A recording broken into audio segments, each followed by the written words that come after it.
नमस्कार, आप देख रहे हैं टीएनपी न्यूज और मैं हूं आपके साथ आलोक शुक्ला। आरजेडी की जन विश्वास महारैली को संबोधित करते हुए कांग्रेस के राष्ट्रीय अध्यक्ष मल्लिकार्जुन खड़गे ने कहा, प्रधानमंत्री मोदी के राज्य में पिछले 3 सालों में 25,000 लोग खुदकुशी कर चुके हैं क्योंकि नौकरी नहीं है, खाने के लिए अन्न नहीं है। फिर भी प्रधानमंत्री मोदी कहते हैं मोदी की गारंटी। आपकी गारंटी क्या है सबको मालूम है, सबको धोखा देना यही आपकी गारंटी है। भाइयों, मोदी जी के स्टेट में 25,000 लोग सुसाइड करते हैं 3 साल में, क्योंकि नौकरी नहीं, खाने के लिए अन्न नहीं, काम नहीं। आज मोदी के स्टेट में 25,000 लोग 3 साल में मर चुके हैं, सुसाइड कर लिए। 500 स्टूडेंट सुसाइड कर लिए हैं। फिर भी मोदी कहते हैं ये मोदी की गारंटी। तुम्हारी गारंटी क्या है?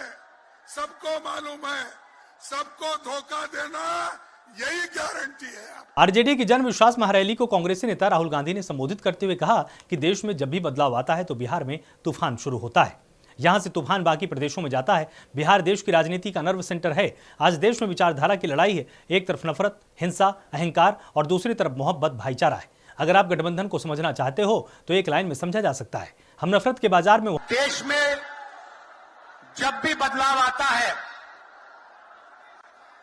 वो बिहार में तूफान शुरू होता है। यहां से तूफान बाकी प्रदेशों में जाता है। ये बिहार जो है देश की राजनीति का नर्व सेंटर है। यहां से ही शुरुआत होती है। आज देश में विचारधारा की लड़ाई है। एक तरफ नफरत, हिंसा, अहंकार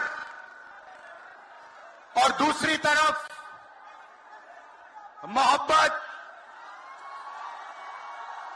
भाईचारा और एक दूसरे की इज्जत।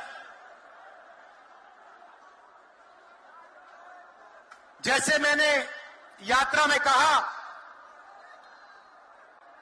अगर आप गठबंधन को समझना चाहते हो, एक लाइन में समझा जा सकता है, नफरत के बाजार में मोहब्बत की दुकान खोलते हैं हम।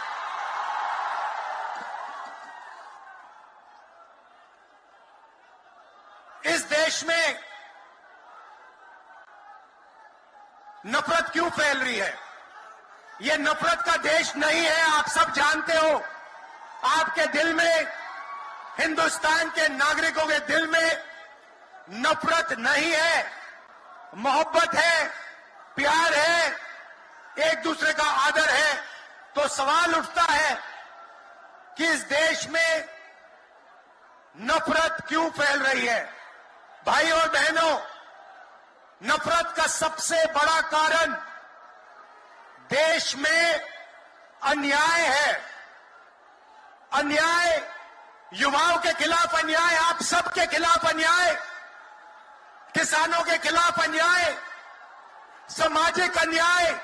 पटना के गांधी मैदान में आरजेडी की जन विश्वास महारैली को संबोधित करते हुए सपा प्रमुख अखिलेश यादव ने कहा, एक तरफ उत्तर प्रदेश 80 हराओ का नारा दे रहा है, वहीं बिहार भी 40 हराओ का नारा लगा रहा है। अगर यूपी और बिहार मिलकर 120 सीटें हरा देंगे तो भाजपा का क्या होगा? 2024 में संविधान मंथन होने जा रहा है। एक तरफ संविधान के रक्षक हैं और दूसरी तरफ संविधान के भक्षक हैं। कि अगर उत्तर प्रदेश 80 हराओ का नारा दे रहा है, अगर उत्तर प्रदेश 80 हराओ का नारा दे रहा है, तो बिहार भी पीछे नहीं है। 40 हराओ का नारा यहां से भी निकल करके जा रहा है। और अगर यूपी और बिहार मिलकर के 120 सीट हरा देंगे तो भारतीय जनता पार्टी का क्या होगा? मैं अभी सुन रहा था,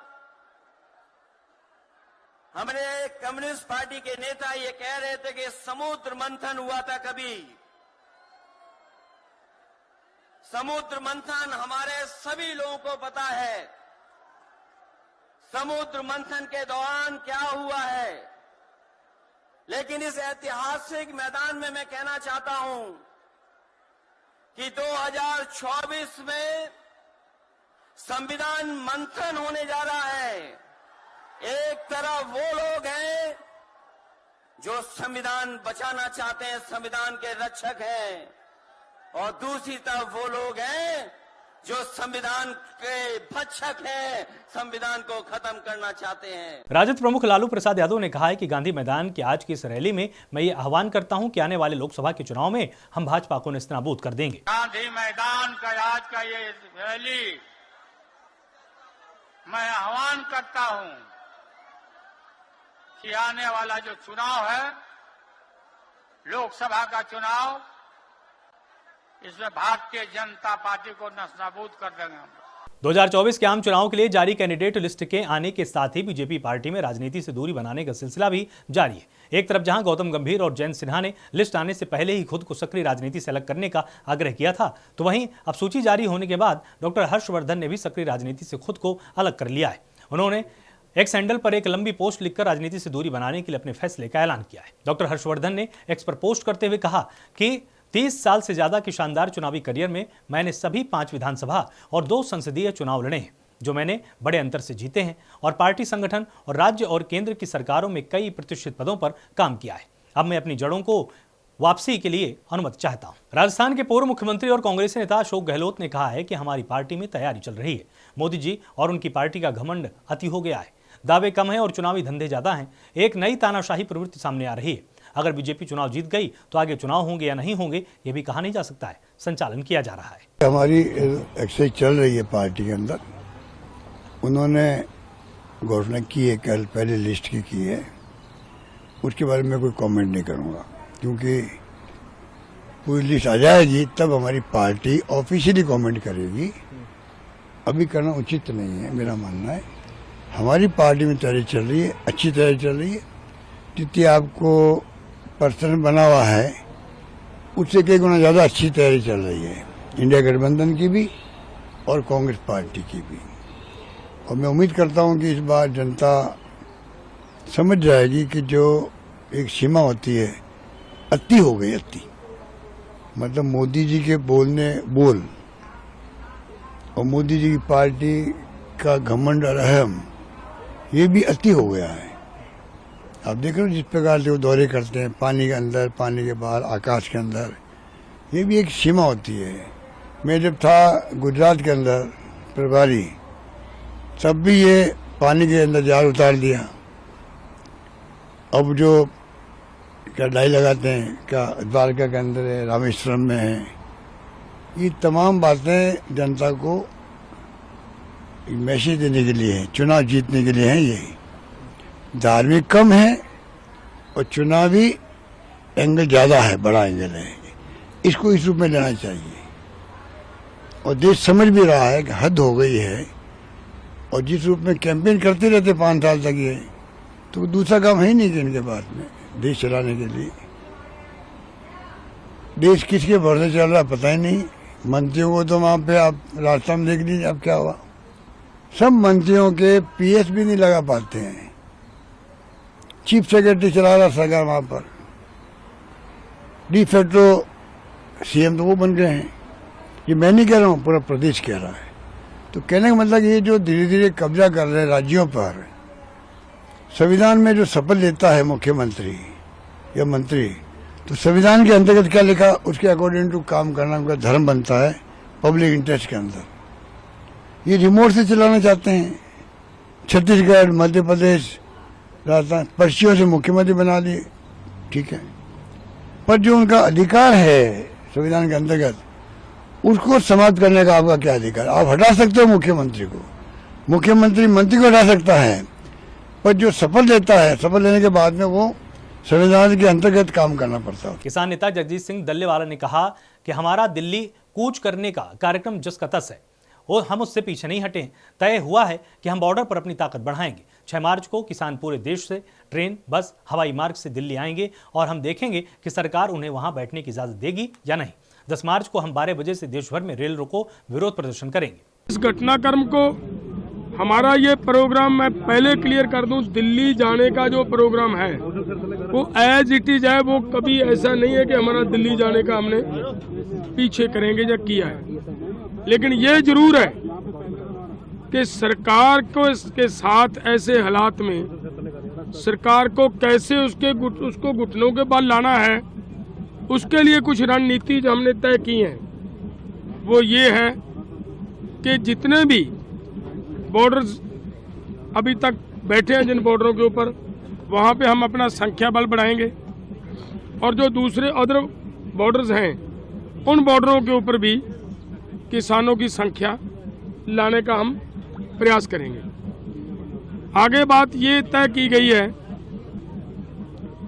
कि 6 तारीख को, जैसे ये सरकार बार बार ये कहती है कि आप शांतिपूर्वक ढंग से ट्रैक्टरों को छोड़कर चले जाइए, 6 मार्च, वो जो उनका तरीका था उसके लिए 6 तारीख तय की गई है कि पूरे देश के अदर स्टेटों से हमारे संगठन वो शांतिपूर्वक ढंग से बाई ट्रेन आए, पैदल आए, बाई बस आए, बाई एयर आए। उनको देखते हैं वहाँ पर बैठने देती है या मतलब सभी बातें करती है, वो उस तरीके से आएंगे। और 10 तारीख को, 10 मार्च को सुबह 12 बजे से लेकर शाम के 4 बजे तक पूरे भारत के अंदर ट्रेन का चक्का जाम करने का आह्वान पूरे देश के लोगों को हम करते हैं आपके चैनलों के माध्यम से। और हमें उम्मीद है कि देखिए जिस जगह पे आज हम बैठे हैं, शुभ कर्ण को सच्ची श्रद्धांजलि आप पूरे देश के किसानों की यही बनेगी कि उनकी आज शहादत के समय, उनके श्रद्धांजलि समारोह के समय किया गया ऐलान, उसको सफल करना आप सबकी जिम्मेदारी बनती है। क्योंकि वो आंदोलन जो दिल्ली चलता आंदोलन स्थगित कर आए थे हम, उस समय बाहर की स्टेटों के लोगों का कुछ उलांबा था। पाकिस्तान को अपना नया प्रधानमंत्री मिल गया है। PMLAN के वरिष्ठ नेता शहबाज शरीफ दूसरी बार पाकिस्तान के प्रधानमंत्री चुने गए। शहबाज शरीफ ने शनिवार को प्रधानमंत्री पद के लिए नामांकन दाखिल किया। इसके बाद चुनाव हुआ जिसमें शहबाज शरीफ को देश का अगला PM चुना गया है। शहबाज शरीफ के अलावा PTI नेता उमर अयूब खान ने भी प्रधानमंत्री पद के लिए अपना नामांकन दाखिल किया था। हालांकि आज हुए चुनाव में उमर अयूब खान को पर्याप्त समर्थन नहीं मिल सका। बता दें, PMLN ने PPP और MQM के साथ गठबंधन में सरकार बनाई है। शहबाज शरीफ पाकिस्तान के पूर्व PM नवाज शरीफ के छोटे भाई हैं। शहबाज शरीफ अप्रैल 2022 से अगस्त 2023 तक भी पाकिस्तान के PM रह चुके हैं। फिलहाल के लिए इतना ही। आप लगातार जुड़े रहिए TNP न्यूज के साथ। नमस्कार।